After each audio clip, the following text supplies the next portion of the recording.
Ladies and gentlemen, the guy at the end of the bar proudly presents the Dantanna's Late Shift. Brought to you by Attorney Ray Giudice. And now the two men to take you to new heights in sports conversation, Nick Ciullini and Matt Chernoff. Now back to the Dantanna's Late Shift. Brought to you by Attorney Ray Giudice with the Ciullini All Cello Orchestra and the Chernoff Improvisational Mimes.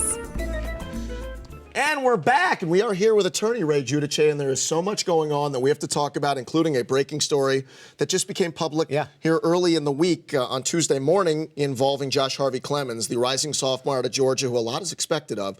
He was in his dorm room with Ty Florney-Smith, who's on his way out of Georgia, the tight end.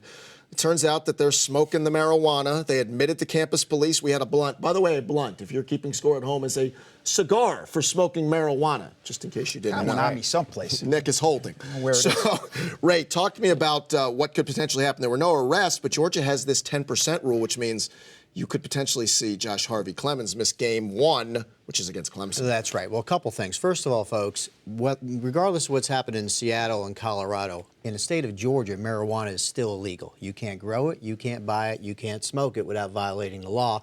And in this age bracket of young people, 17 to about 27 and up, they don't quite get it. They think it's been delegalized here. It has not been decriminalized. Sure. All right, now, so he can be punished.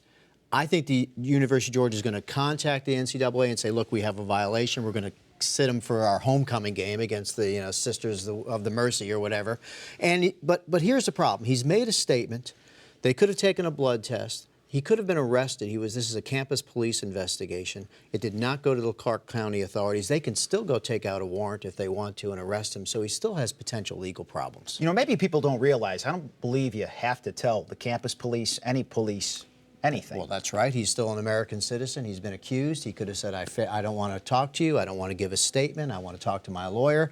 But then what would a campus police probably would have done was call the local police, and the legal process may have started. Again, whether or not he gave a real statement, whether or not they had any marijuana in the room remains to be seen. I don't have the report yet. And, of course, he's only been accused of this. But marijuana is still illegal in the state of Georgia. When I get pulled over and I have marijuana on me, Ray, I eat it. Smart. Never have more than you can eat. Exactly. But in Clemens' case, back in the day, and this is how it's all changed, some campus police officer would have said, all right, don't do this again. Take it home with him and his girlfriend. Right. All right, let's talk about Evander Holyfield. The former champ is still dealing with issues, including he might need some rides from you or Nick because his license might go away, and he owes a lot of money still in back child support. And this didn't start with Mr. Holyfield. Georgia law for a long time has been if you were behind on your child support, the court can order that your Georgia driver's license be suspended, not limited, but completely suspended. The two ways around that are A, pay your child support as you're supposed to, or work out an agreement with the State Patrol.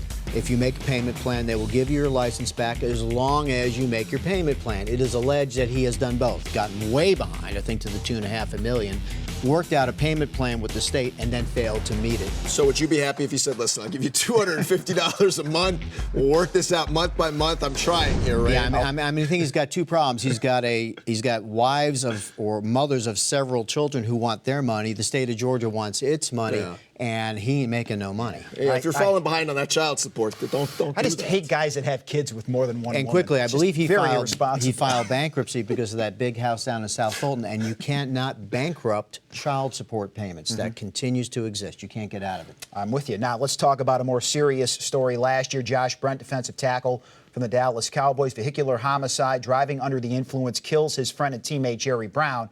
He could be going back to jail. He has been fitted with what's called the SCRAM system. It's an ankle bracelet. SCRAM. That's right, and it can monitor alcohol and drug intake through perspiration on the bracelet.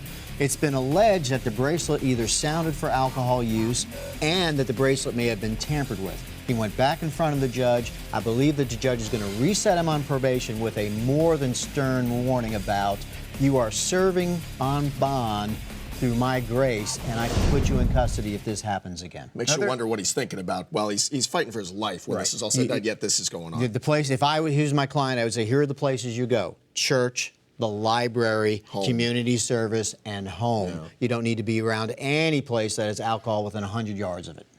All right, let's talk about a couple of Falcons who are having a mess to deal with. Gwinnett police are looking for a man who forged some rent checks for Julio Jones and former Atlanta Falcon, I should say, Christopher Owens. What becomes of this? Well, this is a forgery case, and this is sort of an identification theft case, which is happening increasingly. I've had it happen in my checking accounts. People take your checks, they scan it, they make some alterations. It's a felony in the state of Georgia, no matter what the amount of the check is.